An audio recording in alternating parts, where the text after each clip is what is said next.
ఈ రోజు టాపిక్ ఏంటి అంటే కల్తీల గురించి మాట్లాడుకుంటే ప్రతి ఒక్కళ్ళు మీరు చూసారా చేశారా అని చెప్పి మీదకొచ్చేస్తుంటారు. క్వశ్చన్ చేయకపోతే ఎలాగా? తినే పదార్థాలు కానీ తినే ఆయిల్స్ విషయంలో కానీ ఏదైనా కానీ కల్తీ జరుగుతుంటే ఊరుకుంటే ఎలా చెప్పండి?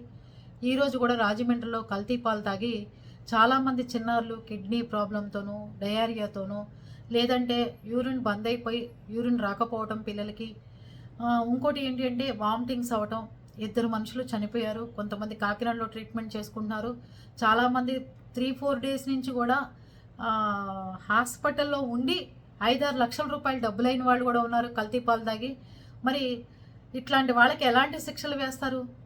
ముందు వాళ్ళ ఇల్లు ఎక్కడో కనుక్కుని వాడు ఏ పాలు తయారు చేస్తున్నాడో ముందు వాళ్ళ ఇంట్లో వాళ్ళకి పట్టేయండి. నా మాట విని మీకు చేత కాకపోతే చెప్పండి, నాకు ఇవ్వండి, నేను వాళ్ళ ఇళ్ళకెళ్ళి పట్టేస్తాను. అంటే ఒక మనిషి వాళ్ళ బంధువు వాడు ఎక్కడున్నాడో ఫస్ట్ వాళ్ళ ఇంటి మీదకి వెళ్ళండి. ఒక దొంగని కానీ ఒక గూండాని కానీ ఎవరినైనా కానీ తీసుకొస్తారు కదా.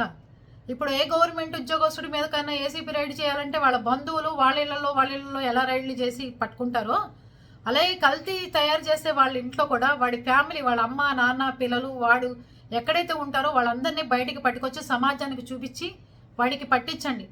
అప్పుడు ప్రతి ఒక్కడు తప్పు చేయాలంటే భయపడతాడు. కాదా నేను చెప్పింది అబద్ధమా? ఒక గవర్నమెంట్ ఎంప్లాయీ ఉద్యోగం చేస్తుంటే వాడు ఏదైనా తప్పు చేస్తే రోజల్లా బ్రేకింగ్ న్యూస్ చేస్తారు. వాళ్ళ బంధువులను చూపిస్తారు, వాళ్ళ ఇంట్లో పెళ్ళం పిల్లలను చూపిస్తారు, వాళ్ళ ఫ్రెండ్స్ని చూపిస్తారు, అందరినీ చూపిస్తారు, నేరగాడిగా చూపిస్తారు. వాడి చరిత్ర ఎంతైనా ఉండండి, ఆఫీస్కి ఎంత సర్వీస్ అన్నా చేయండి, దానికి దీనికి ఏంటమ్మా అని చెప్తారు, అడుగుతారేమో మీరు. అలాంటిది ఒకడు ఎవడన్నా కల్తీ చేశాడు అంటే అక్కడితో దాన్ని సమస్య పోయేటట్టన్నా చేస్తున్నారు. లేదంటే ఆ కల్తీ పాలు తీసుకెళ్ళి వాళ్ళ ఇంట్లో వాడి పిల్లలకి ఎందుకు పట్టరు? రాజమండ్రిలో చిన్న పిల్లలు 3 ఏళ్ల వాళ్ళు 4 ఏళ్ల వాళ్ళు ఎంతోమంది కల్తీ పాలు తాగి హాస్పిటల్లో 5-6 లక్షల రూపాయలు ఖర్చు అయినా కూడా ఐసీయూలోంచి బయటికి రావట్లా, కళ్ళు తెరవట్లా, యూరిన్ రావట్లా, వాళ్ళకి కనీసం కిడ్నీ ప్రాబ్లంలు వచ్చినాయి, డయేరియా ప్రాబ్లంలు వచ్చినాయి. ఇన్ని ప్రాబ్లంతో కొట్టిమిట్టాడుతున్నారు పిల్లలు. వీళ్ళందరికీ ఎవరు? 2 మనుషులు చచ్చిపోయారు, 15 మంది ఉన్నారు. ఆ కల్తీ పాలు అక్కడే ఉన్నాయా? మాలాంటి ఇళ్లలో కూడా వచ్చి పసిపిల్లలు పొద్దునే లేవగానే ముసలివాళ్ళు కానీ కాఫీ టీ పాలు పడతారు. అలాంటిది కల్తీ చేసేది ఏంటండి? అలాంటి ఫ్యామిలీని ఎందుకు మీరు బయట చూపించరు? ఎందుకు చూపించరు అధికారులు బయట? వాడి ఫ్యామిలీకి తీసుకెళ్ళి తాగమని ఎందుకు చెప్పరు మీరు? వాడెవడో కల్తీ తాగి ఊర్లో మాలాంటి వాళ్ళందరం చచ్చిపోవడం ఏంటి? వాడి ఫ్యామిలీ బతుకుంటాం ఏంటి? ముందు వాడి ఫ్యామిలీకి పట్టండి. వాడి ఫ్యామిలీకి పట్టి వీడియోలు రిలీజ్ చేయండి అందరూ. కల్తీ పాలు, కల్తీ నూనెలు, కల్తీ బన్నులు కానీ, కల్తీ బ్రెడ్లు కానీ, కల్తీ బేకరీ ఐటమ్స్ కానీ ఏది తయారు చేసినా అధికారులందరూ వాడి ఇంటి చుట్టూ తిరుగుతూ వాళ్ళకి పెట్టిన తర్వాతే తీసుకొచ్చి జనాలను వదలండి. వాడి ఫ్యామిలీని చూపించండి కెమెరాలు పెట్టి. ఏంటండి అభం శుభం తెలియని పసిపిల్లలు చచ్చిపోతారని గణేష్ గారికి బుద్ధి లేకపోతే ఎలాగా? పాల వ్యాపారస్తులు, నేను చెప్తున్నా కొంతమంది విషయంలో పాల వ్యాపారస్తుడికి ఉన్న బలుపు పొగరు ఎవడికి ఉండదండి. వాడు తీసుకొచ్చే పాల క్యాన్లకు మూతలు ఉండవు. వాడు ఎక్కడ పడితే అక్కడ రోడ్ల మీద టాయిలెట్ పోస్తాడు, మళ్ళీ అదే అక్కడెక్కడో నీళ్లు తీసుకొస్తాడు, ట్యాపుల కింద నీళ్లు, లేకపోతే ఏదో పంపుల్లో నీళ్లు తీసుకొస్తాడు, దాంట్లోనే పోస్తాడు. ఒక్కటి భారతదేశంలో ఉండాలి అంటే ప్రతి ఒక్కడికి విరక్తి కలిగి ఎందుకు విదేశాలు వెళ్తున్నారంటే అక్కడ నరకం చూపించినా ఇట్లాంటి విషయాల్లో అధికారులు చర్యలు తీసుకోకపోతేనే. వాడు పాల వ్యాపారుడి క్యాన్ కానీ వాడిని కానీ చూస్తే అరెస్టు, అసలు ఎందుకు తాగుతున్నాను రా భగవంతుడు అనిపిస్తుంది. అంత కల్తీనే,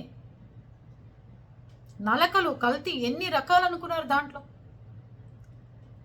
వాడికి పోయండి, వాడి పిల్లలకి పోయండి, వాడి తల్లికి పోయండి, వాళ్ళ ఆవిడికి పోయండి, వాళ్ళ బంధువులందరి నోట్లో పోసి వారం రోజులు కాదు 2 నెలలు వాళ్ళని ఒక హౌస్ అరెస్ట్ చేసి వాళ్ళకి పట్టిస్తూనే ఉండండి. కల్తీ నూనెలు కల్తీవి దొరుకుతాయి కదా, మీరు పోలీస్ స్టేషన్లో ఉంటాయి కదా, అవన్నీ తెచ్చి వాళ్ళ కుటుంబానికి పెట్టండి. వాడి డబ్బు కోసం, వాడి కుటుంబం ఎదగడం కోసం ఎదుటి వాళ్ళ కుటుంబాలని, ఎదుటి వాళ్ళ పిల్లల్ని నాశనం చేస్తే ఎవరు ఊరుకుంటారండి? ఎందుకు ఊరుకోవాలి? చాలా దారుణమైన పరిస్థితుల్లో ఉన్నాం బయట మనం. ఏది కల్తీ తెలియదు, ఏది నకిలీ తెలియదు, ఎవడు ఎలాంటి వాడు తెలియదు, ఏం తెచ్చి పెడుతున్నాడో తెలియదు. పాలు తాగితే చచ్చిపోవడం, కాఫీ పెట్టుకుంటే చచ్చిపోవడం. వీడి కోసం అని చెప్పి ట్యూబులు వేయించుకుని డయాలసిస్లు అలాంటివి ఎలా చేయించుకుంటామండి? లేకపోతే మాకు అప్పచెప్పండి, అలాంటి వాడిని మేము చూసుకుంటాం, మీరు సైలెంట్గా వెళ్ళిపోండి పక్కకి. వాళ్ళెవరి కోసం మేము చచ్చిపోయేదేంటి? ఎవరికి ఇంటికి వస్తారు, కాఫీ కల్పిస్తాం తాగండి అని, ఇంకంతే. కూల్ డ్రింకుల్లో కల్తీ, పాలల్లో కల్తీ. ఏం చేస్తున్నారు మరి అధికారులంతా? ఫుడ్ సేఫ్టీ అధికారులు కూడా వెళ్ళినప్పుడే ఏదన్నా ఒక దాని మీదకే వచ్చినప్పుడు కాకుండా ఎన్ని స్వీట్ షాపుల్లో కల్తీలు ఉన్నాయో ఏ రకంగాను పట్టుకుని కేసు రాయడం కాదు సార్, పట్టుకుని వాళ్ళ వారం రోజులు హౌస్ అరెస్ట్ చేసి వాళ్ళకి పెట్టండి ఇలాంటివన్నీ. అప్పుడు ఎవరికి తప్పు చేయాలనిపించదు. వాడికి ఆ భయంతో వాడికి ఎలా చచ్చిపోతానా అని భయం కలగాలి వాడికి. ఆ భయాలు కల్పించండి. ఇలా జీవిత ఖైదీ వేయండి. మీరందరూ ఏమంటారు?